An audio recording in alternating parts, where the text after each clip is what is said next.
While I have my fuel tank off, I'm going to take care of this plastic tap on the fuel tank.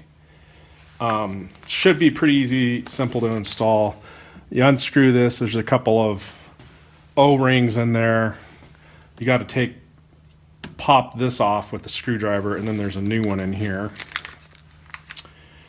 And pretty much just screw it back on.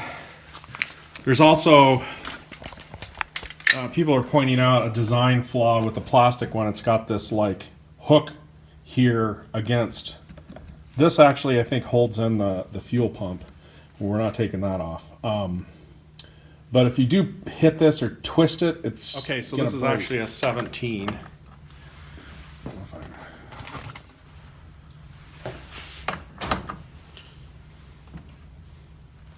I've taped up my fuel line back, or your fuel vent, so you don't get fuel all over the place.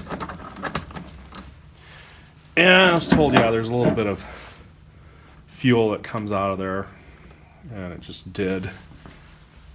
There's probably a little pressure on the fuel pump still. O-ring on the top and an O-ring on the bottom.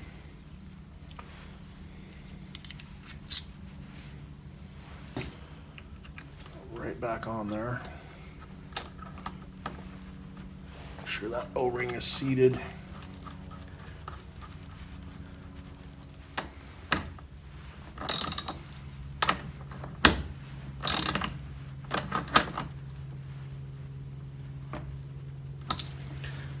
Okay, yeah, and I don't think you don't want to crank on that too hard. I mean, it's O-rings and plastic in between.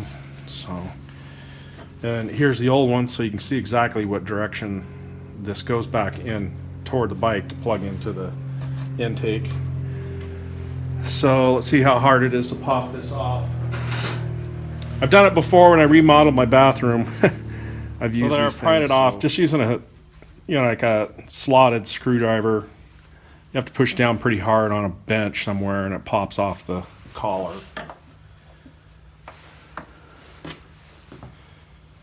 So you want to be careful to not get any dirt in that end. That's your fuel line. So here's a new one.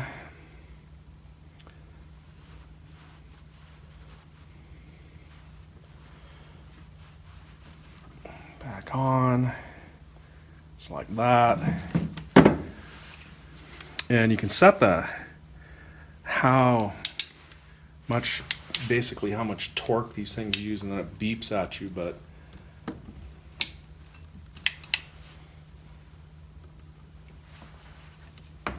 hopefully if you don't have one of these, I can see it crimping.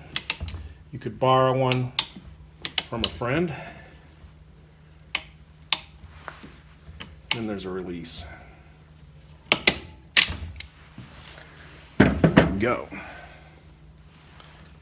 Crimp that sucker real good. And that's done. That's a simple thing. And it's like nice insurance out on the trail. You want a freaking plastic fuel line braking. Also just want to show you, if you don't already know, where that fuel tap is. So when it's back on the bike, it's right there, which is pretty darn vulnerable.